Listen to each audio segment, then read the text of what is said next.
કોંગ્રેસ પહોંચી નથી શકી।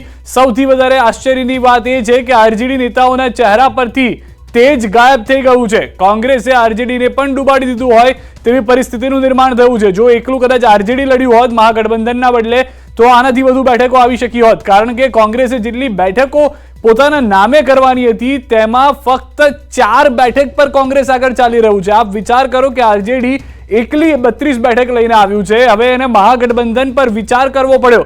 આ પહેલા પણ કેટલાક રાજનીતિની અંદર રહેલા લોકોએ લાલુ પ્રસાદ યાદવ, તેમના પુત્ર તેજસ્વીને તમામને સલાહ આપી હતી કે કોંગ્રેસનો હાથ પકડ્યા વગર એકલી ચૂંટણી લડો, મહાગઠબંધનમાં ન પડો, પરંતુ તેઓએ મહાગઠબંધનનો વિચાર કર્યો, મહાગઠબંધનમાં આવ્યા।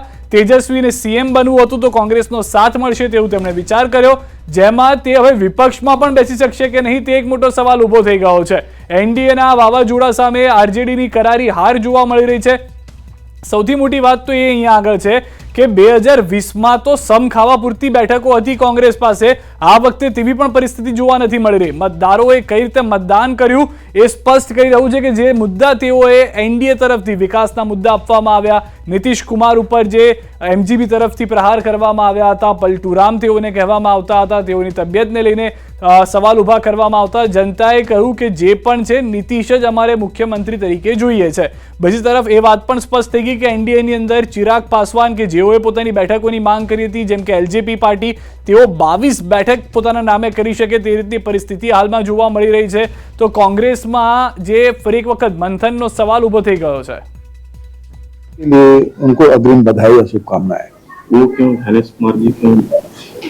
क्योंकि निर्वाचन आयोग ने जिस प्रकार से काम किया है उसे स्पष्ट है, इसलिए जो जिम्मेदार रहेगा, जो अधिकार जिसका अधिकारी रहेगा उसी को तो बधाई दी जाएगी। तो इस पूरे बिहार चुनाव में ज्ञानेश कुमार जी की भूमिका बहुत महत्वपूर्ण थी और इसलिए ज्ञानेश कुमार जी को बहुत बहुत बधाई और शुभकामनाएं।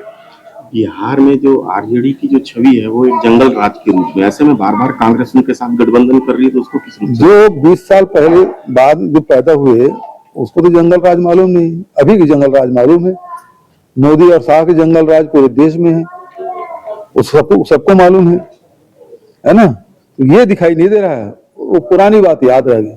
ये नैरेटिव सेट करने की बात है, ये ज्ञानेश कुमार जी को इसके लिए बधाई। अच्छा, ईवीएम को लेकर कुछ कहना चाहेंगे? अभी तो बहुत सारी चीजें हैं जो सामने आएगी। ठीक है, थैंक यू।